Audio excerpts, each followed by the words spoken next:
Оройн өдрийн үзэгчдээ 7 хоног бүрийн 5 гарагт гарц ярилцлагын шууд нэвтрүүлэг маань тухайн сэдвийн дор үзэгчдээ хилцүүлэг өрнүүлдэг байгаа. За энэ удаад би гарц ярилцлагын нэвтрүүлгийнхаа 40-ны хомирт Орхон аймгийн багшийн цалин нэмэх төр хорооны төлөөллүүд, за багш нарын төлөөллүүдийг бас ураад байна. Ингээд өнөөдөр бол 9 сарын 27-ны өдөр Монгол улсад телевизийн урлаг үзэж өгцөний 50 жилийн ай өдөр бас тохиож байгаа. Нийт үзэгчтэй бас энэ өдрийн мэндийг хүргье. За мөн урлаг булаа авч хүрэлцээрсэн та бүхэнд баярлалаа. Орой минь түргье. За өнгөрөгч одоо 9 сарын 26-ны өдөр буюу ердөө 1 хоногийн өмнө Монгол орондоо яар одоо багш нар сануулах ажил хаялтыг бүтэн нэг өдрийн турш зохион байгууллаа. За багшийн одоо цалинг нэмэх төр хорооны талаар мэдээллүүд бол олон жилд хүрээд эхэлчихсэн. За гэхдээ яг энэ сануулах ажил хаялтын маань одоо үр дүн ямар байгаа вэ? Асуудлыг бас шийдэх гарц нь байж чадж гэнэ үү гэсэн сэдвийн дор өнөөдөр бас ярилцахаар та бүхний студидд урьсан. Тэгэхээр одоо эцэг эхчүүдийн хувьд, ард иргэдийн хувьд багш нарын одоо яг энэ сануулах ажил хаялттай холбоотой асуудалд юу хэрхэн хандваа? Энийг зохион байгуулахын тулд аймаг орон нутгийн энэ төр хорооноос бас ямар зохион байгуулалтыг хийв гэдэг дээр ихэд мэдээлэл өгье. За тэгээ мөн та бүхэнд зочдод танилцуулъя. Орхон аймгийн багшийн цалин нэмэх төр хорооны нарийн бичгийн дарга Эрдэнэлд мөн багш нарын төлөөлөлж Ахмад Огш Ганбаатар мөн багш буян жаргал нар өргөдөө оролцож байгаа. За тэгэхээр энэ асуултанд маань Эрдэнэлд нарийн бичгийн даргаас хариулах байх тийм ээ. За цаанаа хамт олон бас телевизийн салбар үйлдвэрлэлийн 50 жилийн өмнө төргий. За өнгөрсөн одоо 26-ны өдөр болсон ажил хаялтанд бол манай Орхон аймгийн нийт одоо 16 сургууль оролцсон байгаа. Сургуулийн өмнөх боловсрол. Цөөхөн болохоор 27 цэцэрлэгээс 21 цэцэрлэг бол ажил хаялтанд оролцсон. Сануулах ажил хаялтанд тийм эрчсэн үед. Яагаад одоо эрчсэн нь болохоор цөөхөн болохоор 70.7% та. За ЕБС бол ерөнхий боловсролын сургуулиуд бол 100% одоо байгууллагын бол хамрагдсан. За ингээ багш эзэсдийн хувийн нэрцэн аваад үзэхээр ерөнхий боловсролын сургууль бол 91.7% та. Сургуулийн өмнөх боловсрол бол 70.7% та. Ингээд энэ ажил хаялтанд оролцсон. За яагаад ийм байдал одоо энэ сануулах ажил хаялтыг зохион байгуулсан бэ гэхээр өнөөдөр одоо 8 дугаар сарын 30-нд одоо багш нар маань цалин нэмүүлэхээр улс орон даяар 35 мянган бол ажигссан. Тэгээд одоо улсын хурц засгийн газар тодорхой шаардлагуудыг хүргэж тулсан цалин нэмүүлэхээр мөн багш нарын нийгмийн хамгааллыг дээшлүүлэхээр боловсролын салбарт оруулах хөрөнгө оруулалтыг нэмэгдүүлэхээр ийм шаардлагуудыг хүргүүлсэн. За энд бол одоо төр засгаас дөрвтэй хариу өгөөгүй.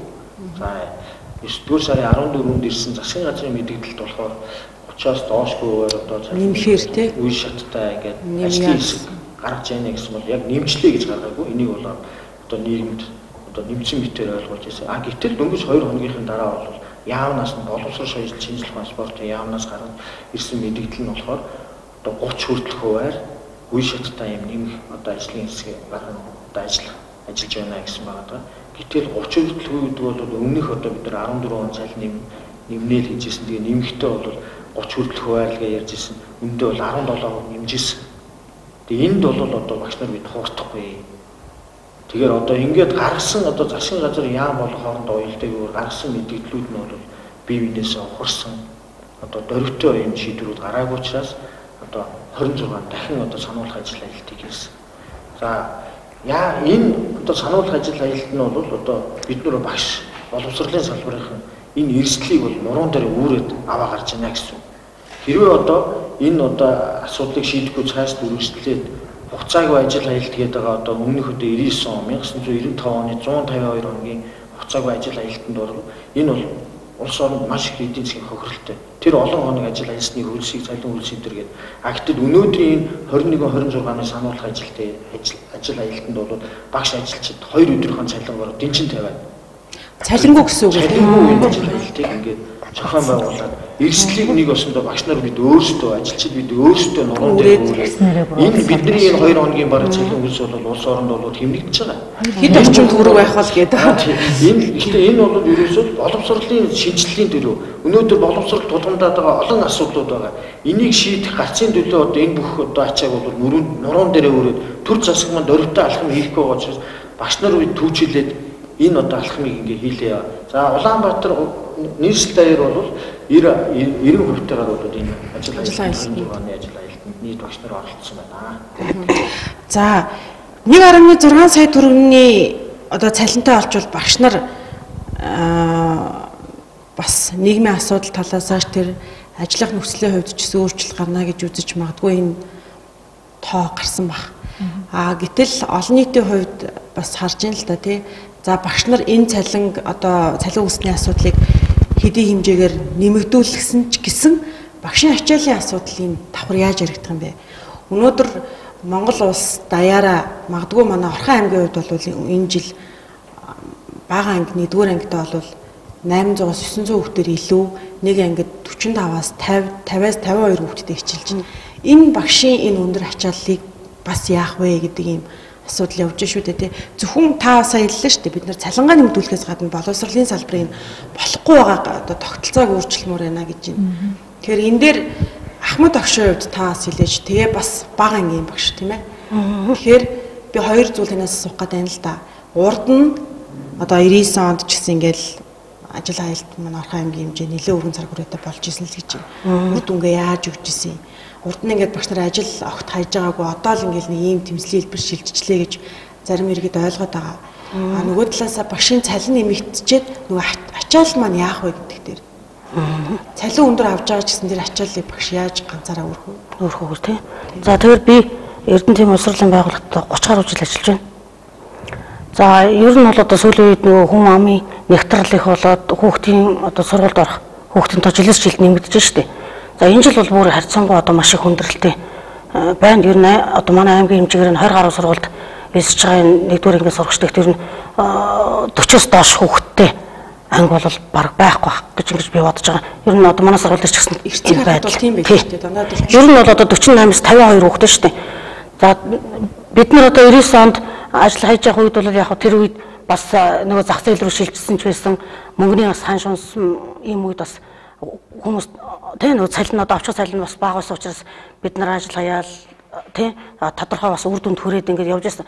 Тэр үед бол хүүхдийн бас нөгөө хүмүүсийн суурьшил нэгтрэл бас харьцангуй гайгүй нөгөө анги дүүрэлтэн дээрээс харьцангуй гайгүй байсан бол бас асуудлыг цалин нэмэх тэ тэр байдлыг одоо цалин нэмээд багш нарын одоо юу асуудлыг шийдэж ирсэн бол одоо бас давхар маш олон асуудлыг шийдэх юм одоо асуудал толгомдод байгаа байхгүй юу тий. Тэгэхээр эцэгхүүд бас сайн ойлгож байгаа л да манай Эрдэнэт эцэгхүүд ялангуяа ер нь бол одоо бусад аймаг орон нутгийн одоо сургууль хүүхдээ өгч байгаа эцэгхүүд ч гэсэн бас энэ талаар бас тодорхой ойлголттой байдаг байлгүй тий. Хүн болгол юу гэж эсрэг байгаад байв гэж. Тэгээд ингээд бид сайн ингээд ажил хаялт ингээд зохион байгуулж хат манай эцэгхүүд бол бас үнэн хүндрэлтэй байна тий. Ялангуяа багангийн багш одоо ийм олон хүүхдтэй ингэж ажиллах гэж тий. Дээр нь тэгээд одоо тэр хүүхдийн эрүүл мэнд байна. Тэр багшийн эрүүл мэнд бүхэл талаас нь одоо эцэгхүүд бас аюух ингэж ажиглаж бас өөрснөө ч гэсэн тий.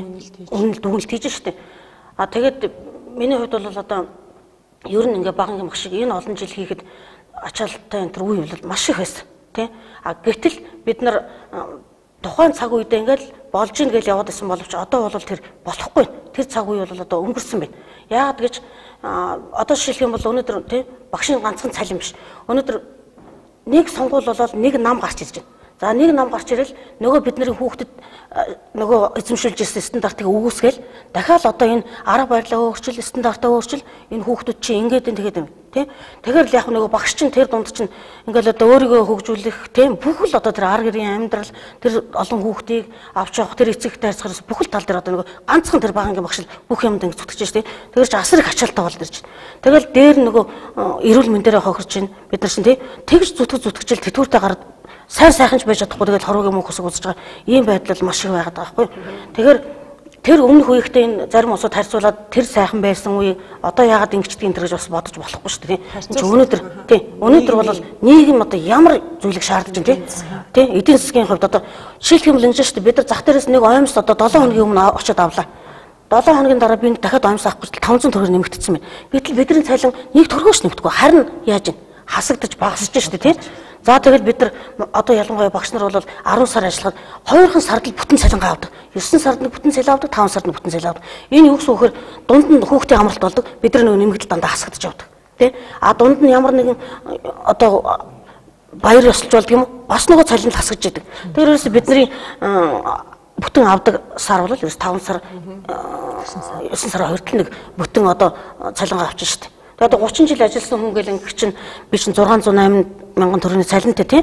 Тэгэл нөгөө нэмэгдэл байгаа гэж хүмүүс яриад байгаа хгүй. Гэтэл нөгөө нэмэгдэл яаж ийн? Нөгөө нэмэгдэлтэй шин дахиад өөрийнхөө үндсэн цалингаас нөгөө суутгалдаа суутгаад аваа явчихна. Дээр нь одоо би бол их хүн одоо 3 хүүхэдтэй дараалсан 2 3 оюутан хүүхэд ингээл сургуульд байж байна. Нөгөө оюутан хүүхэд чинь төлбөр мөнгө ерөөс байнга ашиглалт. За энэ ачааллыг умартдаг юм байна те. За яг одоо ингээд мэрэгчлээ дуртай хайртай хүн ингээд хүүхдүүд байгаа төлөв өгөөд юм. Эцэс дэж нь эрүүл мэндээр л хохирч байгаа байхгүй тийм. За тэгэхээр багш нарыг бас нэг талаас нь ингэж хардаг л да. Одоо багш нар бол хүүхдийнхээ өмнө тийм ээ сурагчдынхаа өмнө, шавнырынхаа өмнө одоо маш эмгцэгцтэй бие авч явах хэвээр, хувцлалсан дээр анхаарах хэвээр, сурч боловсрох хэвээр байнгын та нараас одоо иймэрхүү стандартуудыг шаардж идэг.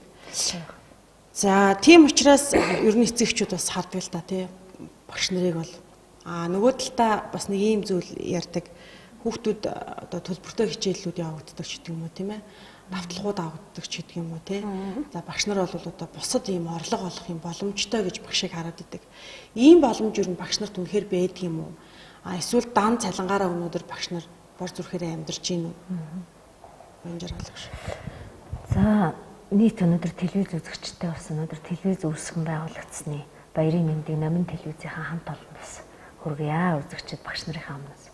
За багш гэдэг энэ сайхан нэр алдрыг зүүх бол их амархан юм байна. За 27 жилийн өмнө намайг бол 10 дугаар анги төгсөөд энэ мэргэжлийг сонгоход бол тухайн сургууль төгсөж байгаа хамгийн өндөр боловсралтай хамгийн сурлага сайтай хүүхдүүд багш гэдэг мэргэжлийг сонгодог байлаа.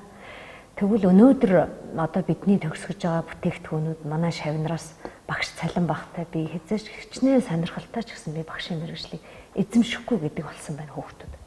За яагаад гэхээр ерөөсөө цалин хардаг болсон. Одоо манай нийгмийн хүүхдүүд, нийгэмд амьдарч байгаа хүүхдүүд бол тэр яг ялгаж салахтаа болжээ. За энэ дээр бол би хэрвээ үнэхээр сайн боловсон хүчин Монгол улсын ирээдүйн оюунлаг хүмүүсийг төрүүлье. Төр засаг маань боловсралтаа анхаарыг гэж бодож байгаа бол багшийнхаа цалинг нэмээд сурлага сайтай оюунлаг хүүхдүүдийг энэ мэргэжил сонгохын одоо сонгохгүй байхын аргагүй болтол нь ингэж орчныг бүрдүүлж их ёстой болов уу гэж би багш хүний хувьд бодож явдаг. За дараагийн гол хөшөөрөг бол өнөөдөр багш хүнийг эмх цэгцтэй байх ёстой, ёс зүйн дүрм бие авч явах байдал бол угаасаа багшийн ёс зүйн дүрмэнд цаанаасаа заагдсан байдаг. Гэтэл багш маань өнөөдөр бас шавнырынхаа өмнө нэг аятайхан костюм өмсчмөр байдаг. Аятайхан цүнх барьж маар байдаг. Аятайхан сургалтын сумаар байдаг. Өр зээлгүй өөрийгөө оюун талаасаа хөгжүүлчмээр магадгүй нэг багш маань компьютерийн сургалтанд суумаар байдаг. Магадгүй нэг багш маань өнөөдөр хотод очиод нэг мэргэжлээ дээшлүүлчмээр байдаг. Бүгд эдийн засгийн хөшөөрөг дээр гацж байдаг. За энэ тал дээр бол одоо өнөөдөр багш хүний хувьд ярихад бол залуу багш нар дээр бол би маш их эмзэгэлдэг. Манай залуу багш нараас мэдээж хэрэг нэг хамт олонныхоо өмнө сайхан нүүр бардам хуцалмаар байдаг. Нөгөө эрэгтэй багш бүр хүнд. Одоо ардаа 2 3 хүүхэдтэй их нэртэй гэр бүлээ авч явмаар байдаг.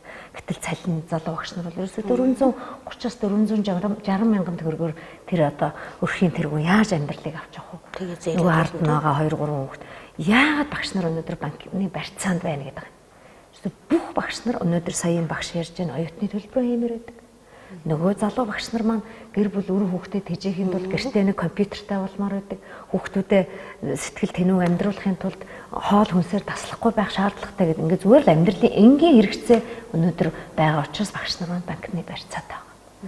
Тэгээ энэ дээр би юу хэлэх гээд байна гэхээр ерөөсөө багш гэдэг хүнийг бол өндөр цалинтай, мундаг гоё хувцастай, заавал сэтгэл санааных өөдрөг сайхан байх юм шиг төсөөлж идэг. Тэгвэл өнөөдөр сая таны хэлснээр 40-50 хүүхэдтэй багш өнөөдөр сэтгэл зүйн хувьд маш өндөр стресстэй байгаа. Өчигдөрхөн мэдээгээр ярьж байсан одоо миний хажууд байгаа багш яг тэр зовлон туулж байгаа. Өнөөдөр 50 хүүхдийн дэвтрийг засахад зөвхөн математикийн дэвтрийг засахад 3 цаг шаардаж байна. Энэ хүн өнөөдөр өглөө 6 цагийнхаа хичээлийг орчоод өдөөс хойш зөвхөн математикийн дэвтэр засахад 3 цаг, монгол хэлний дэвтрийн засахад 3 цаг ингээд 60 100 дэвтрийг 6 цаг зарцуулж. Гэтэл өнөөдөр багшийн дэвтэр засалтын мөнгө хэд байгаа вэ? Анги удирдсан багшийн өнөөдөр хөлс хэд байгаа вэ? 10%. 500 мянган төгрөгийн цалин авдаг багш анги удирдаа сууж хахад цалингийн 10% гэхээр 50 мянга. Тэр нөгөө амралт тохиолдоод баяр ёслол болчихоор нөгөөх нь хөөж. Тэгээд ийм л 40-50 хүүхдийг анги удирдсан багш хариуцдаг. Нөгөө хувийн хэрэг, нөгөө ээж аавд нь сайн муу сайхан спорт бүх юм тэр багш л да. Тэгэхээр өнөөдөр бол би юу хэлэх гээд байна гэхээр манай эцэгчүүд бол сайн ойлгодог. Манай сургуулийн би бол одоо үзэж байгаа ээж аав нартаа бол баярлж талархж байгаагаа хэлмээр байдаг. Бидний ажил хаялтыг дэмжиж байдаг. Магадгүй соёлтой оронд бол өнөөдөр би бас зуны амралтаараа Солонгос яваад ирлээ. 30 минут илүү ажиллахад 50000 төгрөгийн цалин Монгол мөнгөөр 100000 төгрөг нэмэл өгчдөг. Цаг илүү ажиллахад 20000 төгрөг нэмэл өгчдөг. Монголд хизээч тийм тогтолцоо байдаг. Тий. Тийм учраас өнөөдөр тэр таны саяны асуусан Ганбаатар гүшүүсээс асууж исэн энэ багшийн ачааллыг яаж шийдэх вэ? Ерөөсөө цалингийн нэмэл өгч. Өнөөдөр бага цалинтай мөртлөө энэ багш ажилласаа төвөгшөөгөөд тэр дэвтрээ засахгүй, тэр шавнараасаа урваагүй, тэр ажлынхаа ачааллыг их өнөд хайж чадахгүй ш. Тэгэхээр цалингийн нэмээд өгчих юм бол өнөөдөр бидний хүүхдүүд хөгждгөөрөө хөгжиж байгаа багш нар маань ерөөсөө л өөрсдөө ажилдаа дур сонирхолтой учраас тэр хүүхдэд өгөх гээд байгаа мэдлэг боловсролтой хоёргүй сэтгэлээр зүтгэж байгаа манай багш нар. Тийм учраас цалингийн нэмээд өгсөн тохиолдолд багш өнөөдөр гэртээ хараад хэдэн цаг хүртэл амрахгүй ажиллах уу, хэдэн цаг хүртэл тэр маргаашийн хичээлийг бэлтгэх үү гэдэг бол одоо ч хийж байгаа цаашд бүр идэвхжид хийгдэх болно. Гэдэг дээр бол би бат загш. Цалин нэмээд өгвөл ер нь асуудал аюул гарцсан болох нь шүү дээ. Маш олон гарцууд байгаа гэж би тэгэхээр 2018 онд бол Монгол улсын хэмжээний үр төлж эхлэн ингээл олон нийтэд мэдээлэл яваал эхэлсэн те. За гэтэл одоо сангийн сайд бол бас хэд хэдэн өөр мэдээллүүдийг ингээл өглөө. Ер нь эдийн засгийн хувьд Монгол улс багш нарын цалин нэмэгдүүлэх болцооны мөнгө байгаа мó? Мөнгөгүй болчихсон эдийн засаг юм хямарсан байх үед багш нарын ийм тэмцэл хийлээ гэж бас нэг талдаа шүүмжлээд байгаа шүү дээ.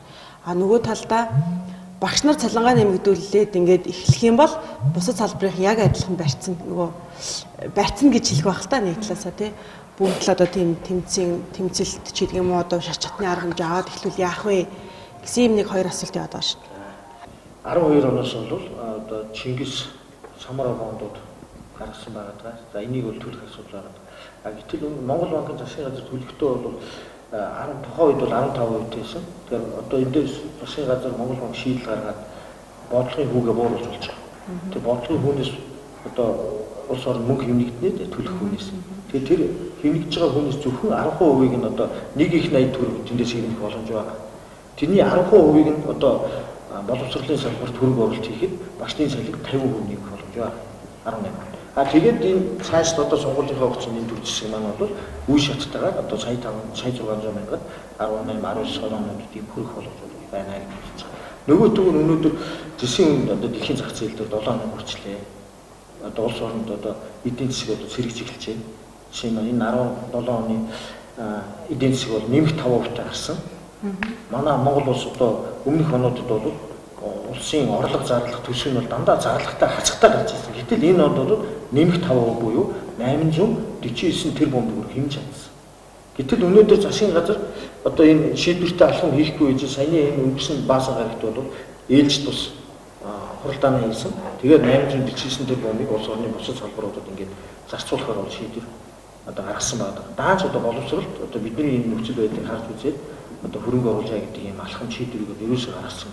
Тэгэхээр ерөөсөө бусад ингээд салбарынхаа одоо ингээд нэмчих юм шүү гэдэг. Гэтэл өнөөдөр боловсролын яагаад ингээд юм гэхээр улсын хөгжил бол хүнээсээ. Хүнээ тавьсан улс л хөгжинэ. За тэгвэл хүнээр хүн гэдэг хүмүүс бол хин бэ гэхээр боловсролын салбарынхаа багш хүмүүс гэдэг юм аа. Тэр хүмүүсийг хөгжүүлснээр тэр ирээдүйн Монгол улсын ирээдүйд томоохон хөрөнгө оруулалт орж Монгол улсын ирээдүйд ялцсан хөгжих болно. Энэ бүхний төлөө бид нар ингээд тэмцээд энэ бүх ачааг нурууны өрөөд байж байгаа шүү. Энэ бүхнийг бас ард иргэд нь ойлгож байгаа. Нөгөө төгөөр багш боловсролын салбарынхны цалин нэмэгдснээр одоо нөгөө худалдан авах эдийн засгийн эргэлт нэмэгдэж одоо нөгөө бусад одоо бизнес одоо аж ахуйн нэгжүүдийн орлого мөн ялгаагүй ингээд тагаад өсөөд ингээд улс орондоос эрг үр дүн гарах байхаа гэж бодож байна. Жоохон юм байгаад байна уу гэж харж байна. Нөгөө талаас төр ярьж байгаа эрх баригчдын маань яг энэ ажил хаялтанд ямар хөө байр суурьтай оролцож байна. За тухайлах юм бол манай Эрдэнэ татвал 3 их хурлын гишүүнтэй. Тэгэхээр энэ дээр одоо ямар байр суурь илэрхийлж байна. Засгийн газар ч одоо ингээд шинэ ерөнхий сайдад томилох гэл нэг улс төрийн нөхцөл байдалтай холбоотой асуудлууд ярьдаг байгаа болохоос биш. Яг энэ хөрсөн дээрээ буугаад амьдрал донд ороод юу болоод байгааг бас сонирхож байгаа их баригчид байна уу? За тэгэхээр бидний багш нар бид нар бол улс төрчдгөө юм шиг байна. Бидний тэмцэл бол улс төрийн тэмцэл биш. Эдийн засгийн тэмцэл. Эдийн засгийн тэмцлийн одоо энэ процедураар явагдаж байгаа. Тэгээ эдийн засгийн тэмцлийн одоо бидний одоо дуу хоолойгоо өргөх иргэн хүнийхээ эрхийн үүднээс одоо Монгол улсын үндсэн хуулийн дээр заасан хүний 18 эрх байдаг. Хүний эрхийн түгээмэл тунгалын 23-ын 3-т байж байгаа. Хөдөлмөрийн хуулийн 125 заасан хөдөлмөрчин хүн одоо тохирсон одоо үн одоо хөдөлмөрөө өндүүлэх хэрэгтэй гэж байж байгаа. Энэ бүхнийхээ төлөө одоо бидний одоо барьж авж байгаа одоо ганц одоо төр засагтай тэмцэлдэг тэмцэл маань бол энэ ажил хаялт юм аа. Энийг бол ард хэлний зөвөр болохоор одоо бид нар хүссэндээ энэ замыг бол сонгоод байгаа юм биш. Бид нар яг процедурын дагуу хуулиараа хийсэн. Гэтэл төр засаг одоо энэ дээр гарц дээр яаж яах вэ? Нөгөө засгийн газраас нэг мэдээлэл, яамнаас нэг мэдээлэл гарч байгаа боловч тэр мэдээллүүд нь ямар ч одоо яг хоорондоо ингэ цаасан дээр одоо нэмжлээч гэдэг ч юм уу эсвэл одоо хоорондоо яам засгийн газрын зөрсөн ийм мэдээлэлүүд гарч. За бид нар энэ шаардлага бол өөрийнхөө орон нутгийн одоо 3 улсын их хурлын гишүүдэд бас хөргүүлсэн байгаа. За нэг гишүүн нь болохоор одоо Баасуух гишүүн тэр Улаанбаатар хотод болсон багш таны дээр ажил хаялтан дээр очиж одоо дэмжиж байгаа үйл бодлоо илэрхийлж байсан. Тэгээ энэхүү тэмцэл цаашаа одоо ингээд засгийн газар уншаад авч яагаад ингээд одоо ажил хаяад ингээд хүмүүс гэтэл өнөөдөр 10 сарын 2-нд улсын их хурл чуулганы нээлт хийж байна. Улсын төсөв батлах чинь бид нар ингээд чимээгүй ингээд суугаад авах юм бол улсын төсөв боловсролын салбарт оруулах хөрөнгө оруулалтыг бол нэмэгдэхгүйгээр ингээд батлаад ингээд эрх онол төсөв батлагдах гэдэг. Энэ бүхнийг хүлээх юм бол одоо бид нар одоо эрх онд чанараа нэмэлт чадахгүй бидний амьдрал одоо ахуй дээшлэхгүй ингээд байгаад байна.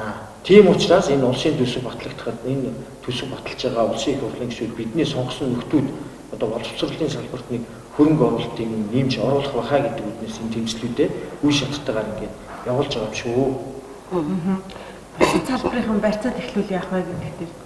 Энэ дээр бол тэр бол хувь хүний л асуудал байна. Ер нь түрүүн багш би хэлсэн шүү дээ. Ерөөсөө улс орны хөгжил хүн байд юм аа. Хүнийг бол багш хүн боловсрол хөгжүүлд юм аа. Энийг бол бус салбарын ойлгож байгаа хаа гэж. Ер нь тэгээд бас одоо бүхэл ажил салбарт бол мэдээж тулгамдж байгаа асуудал байна. Монгол бол тэр чигээр ямар хэцүү байгаа шүү дээ. Аль ч нийгмийнхээ үүднээс бол одоо бүх монгол хүн эрхийнхээ дагуу тэмцэх. Бид нарыг бас дагаад бусад салбарын хүмүүс те одоо цалингаа нэмэгдүүлмээр байна.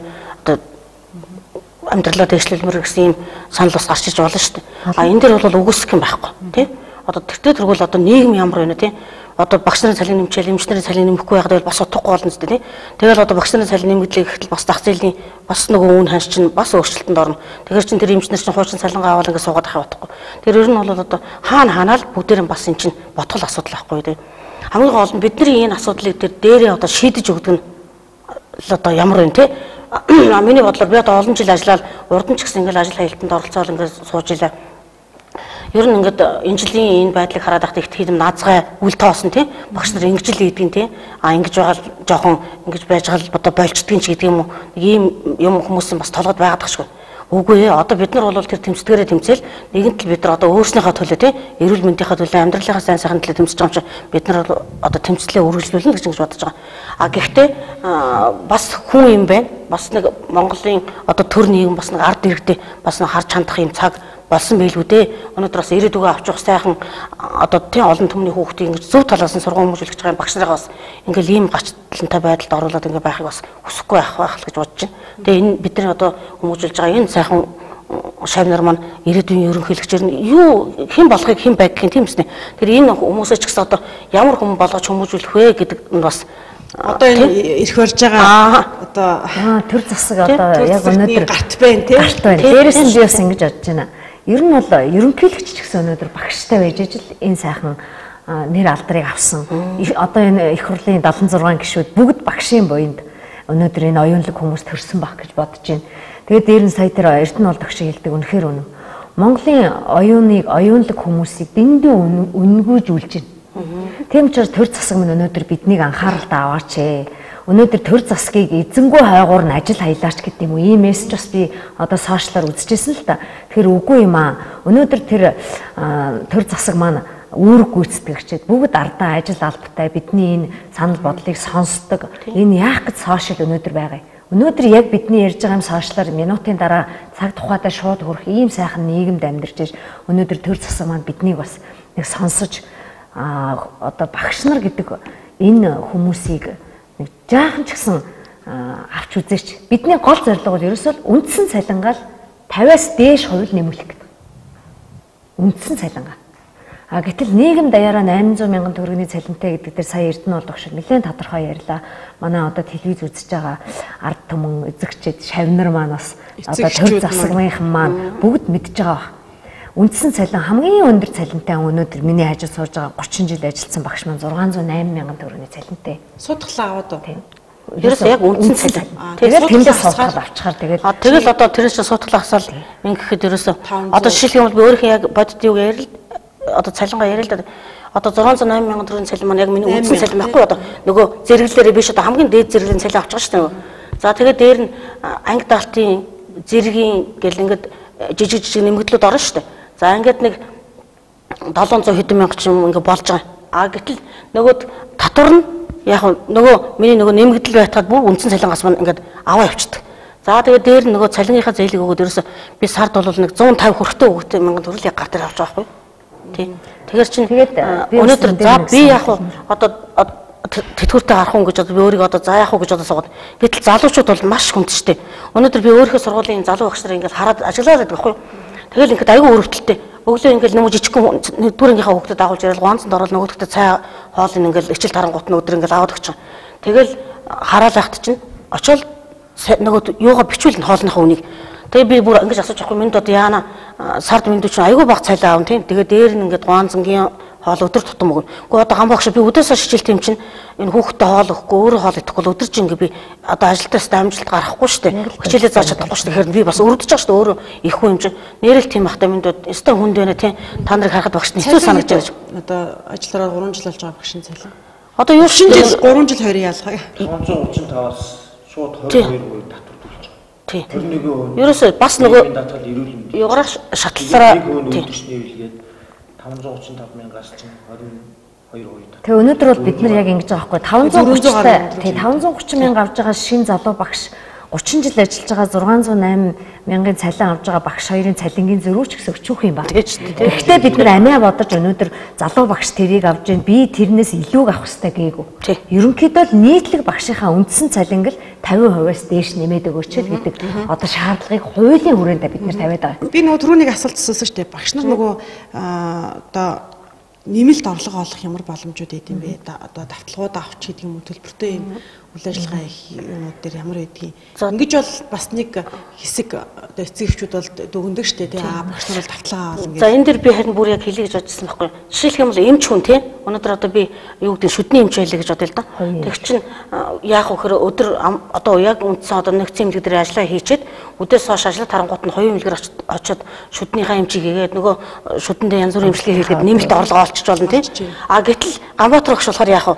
Өдөр хичээлээ тарчвал хүний хүүхдийн нөгөө ангиллаа заасан хүүхдийн дахиад чамаас мөнгө аваад би хичээл занаа гэд дагуулад явал бүр хүн болгон намайг дургуйч нэстэй тий. Яахаар та чи ангийнхаа ангидаа 40 минутанд хүүхдээ хичээлээ зааж чаддгүй.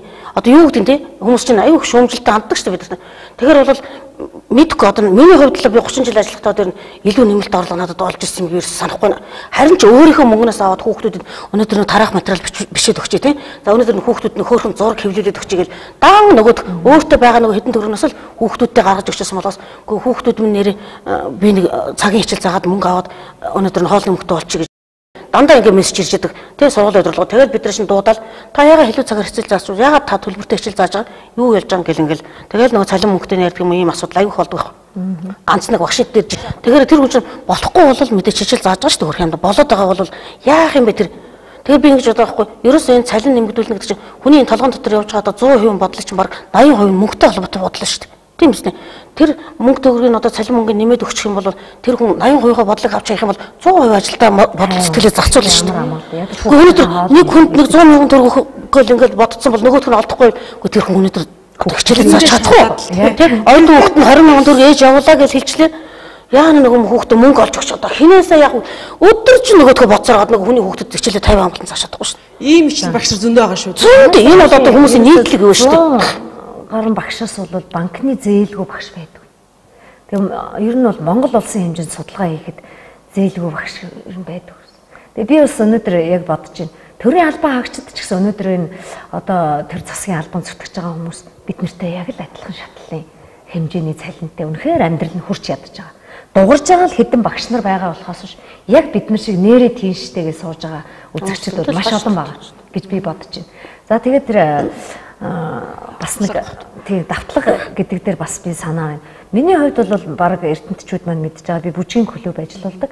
Энэ бол болохоор 21 аймгийн бүх ерөөсөө улсын хэмжээнд албан ёсоор зөвшөөрөгдсөн аймаг болгонд бүжгийн клубыг ажилуулж нэг албан ёсны зөвшөөрөл авсны буйнд би өнөөдөр одоо аймагтаа нэг бүжгийн клубыг тодорхой хэмжээний бага хэмжээний төлбөрөөр ажилуулдаг. Гэхдээ аймгийн хэмжээнд биш би одоо сургуулийнхаа л хэдэн хүүхдүүдийг авдаг боломжтой гэснээр тэрнийхээ хүчинд би өнөөдөр бол арай нэг хонж 2 идэхгүй явж байгаа. Өөрөө би байрны зээлтэй. Би сард 550 мянган төгрөгийг байрны зээлэнд өгчдөг. 15 мянган 15 жилийн хугацаатай. Би бас орон сууцнд амьдрмаар биш. Тийм. Тэгтэл өнөөдөр манай залуу багш нар бүгд тийм. Багшаа би нэг машин унж үзмээр биш. Багшаа би нэг орон сууцны амьдарч үзмээр байна. Хөгшин настай ээжтэйгээ би нэг дулаан байранд ганц өрөө байр авчмаар л биш. Тэгэл ийм багш нар бол маш олон байна. Ер нь бол багш нар гэх юм уу төрийн албаныхан маань юм байна. Тэгэхээр би өнөөдөр энэ цалин нэмэх гээд байгаагийн гол шалгуур нь өнөөдөр бид нар зүгээр нэг амьдралын бодит юмнаас сэдвлэж энэ сая 600 бас гаргаж ирээгүй. Магадгүй сая 600 мянган төгрөгийн цалинтай болцсон багш бол өнөөдөр сэтгэл тайван ажиллаа хийхин зэрэгцээ хүн болгон нийгмийн асуудлаа шийдэх боломж нэгдэх гэдэг. Бүгд банкны барьцаанаас чөлөөлөгдөх гэдэг. Энэ дээр л бид нар бас ойлгох хэрэгтэй гэж бодож байна. Дээр нь энэ цалингийн зээлийг ганцхан багш амиа бодоогүй. Монгол улсын хэмжээнд өнөөдөр яг ирээдүй болсон хүүхдүүдийнхаа төлөө өнөөдөр тэмцэж байгаа. Энийг л бүр дахин. Тэгэхээр бас нэг юм асуудал шүүмжлэлээс олон нийтийн дунд явж ирсэн л да. Юу гэхээр за багш нарын цалин нэмэгдүүлэх асуудал дээр ийм байна. Байр суурьтай багш нар өөрсдийнхөө бэрхшээлийг ярьж ийн аргагүй нь бол өнөөгийн нийгэмд байгаа. Яг 9 сарын 1-нд хичээл орох болохоор нэг одоо нэг ийм 2 зааг гарчаад иртээ сайн багш төвхтөө өгнө. За нэгдүгээр ангид ингээл нэг хорооллын хүүхдүүд гэр оролт амьдардаг хүүхдүүд бол хорооллын сургуульд яваалмаар байна, төвийн сургуульд яваалмаар байна. За тэр багш л их сайн гэсэн. За Ганбаатар агшид л үгүй тий буйна агш бол дөнгөж сая орсон шинэ багш юугаа заах вэ? Гэсэн нэг ийм ялгаа гаргаж ирсэн. Тэгээд эндээс болбалаад одоо чадваргүй багш нар их олон байна. Залуу багш нар бол бүгдээрээ одоо туршлага муу байна. Хүүхдүүдтэй одоо арга барил их бас хангалтгүй байна гэж дүгнээд байгаа. Энэ болгоныг цалингийн нэмэгдүүлээд тэр багш нар чи яах юм өөрчлөгдөх юм уу гэдэг асуултыг бас тавьсан байсан шүү дээ тийм. Энэ дээр эрдэнэлт залуу багшийг чадахжуулах асуудал. Залуу багш нар бол мэдээж одоо туршлага татж байгаа ажлыг яг туршлагажаад ингээд тэнд боловсрлоо өгөөд одоо тэнд хамт олноос суралцаад ингээд тэр хамт олон дотор шинэ хамтамжлаа хүмүүжүүлэгч гэдэг одоо заахаар нийтлээ. Гэхдээ одоо юу гэдэг нэг сургуульд гэхээр бага ангийн багш бүгдээрээ бол залуу хүмүүс биш юм. Нэг манай сургууль гэхэд одоо нэгin зэрэг хүн бол энэ жил орж ирсэн байх шиг ихэнх нь бол туршлагатсан. Тэгээ яг нэг тэр багштай бол зааж зөвлөөд мэдээж одоо өөрсдөө туршлагаас бусад багш нар хуваалцаад ингээд хамтдаа бол тэр хамтын үйл ажиллагаа явагдаж байгаа.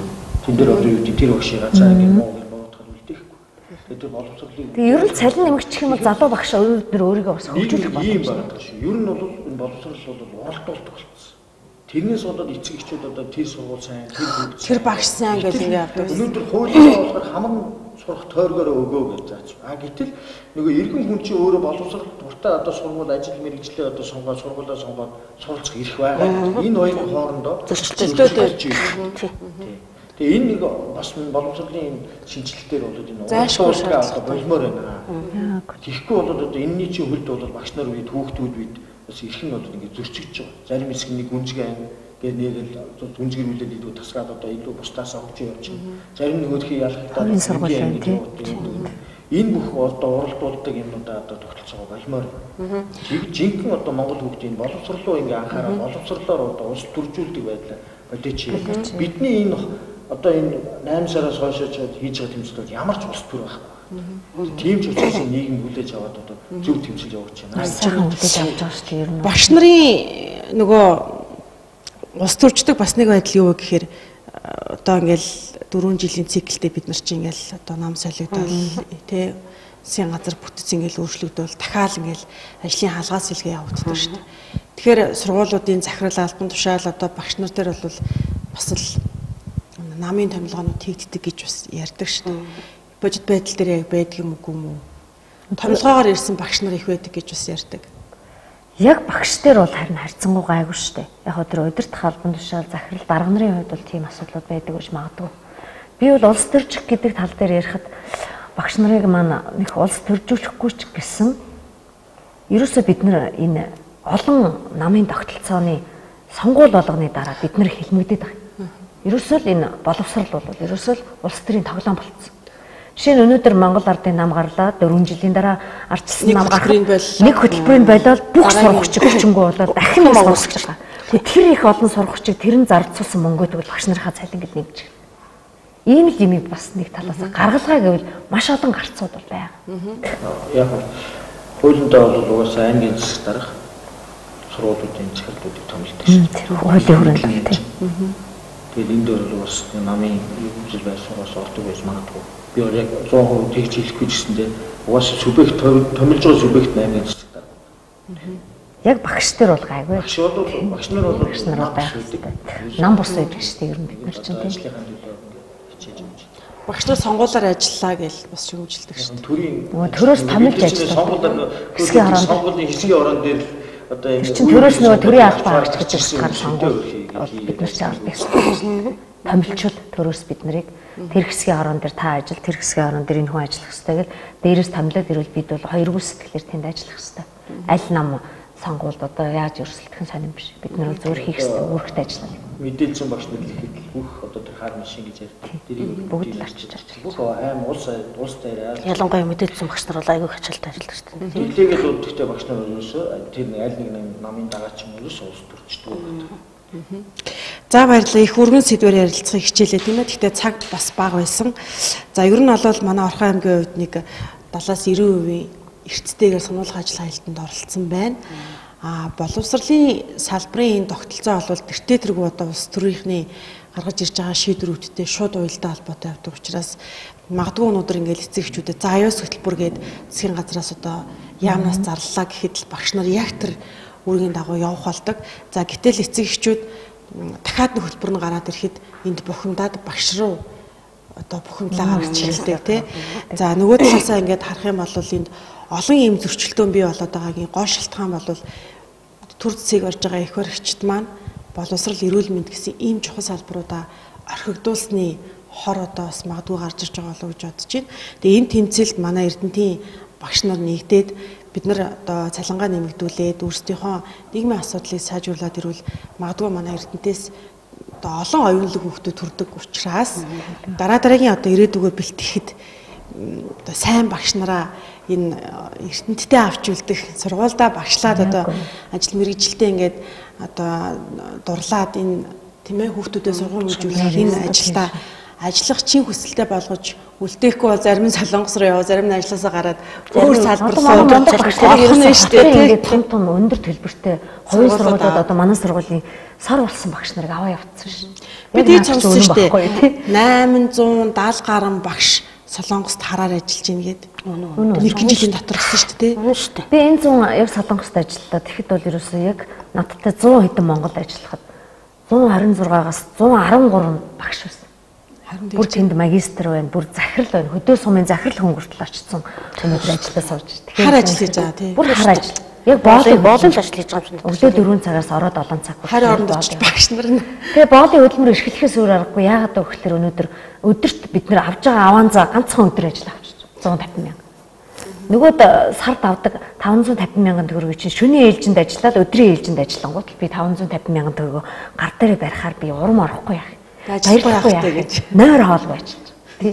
Богино хугацаанд зуны хамгаалтыг ашиглаж. Энэ мэтчлэн багш нарын амьдрал донд халуун галтайгонд нь өрнөж байгаа үйл явц ерөөсөө л ийм байна гэдгийг энэ ярилцлагаараа дамжуулан хүрхийг хүслээ. Тэгээд урилга хүлээ авч хүрэлцэж үзэл бодлоо илэрхийлсэн та бүхэнд баярлалаа.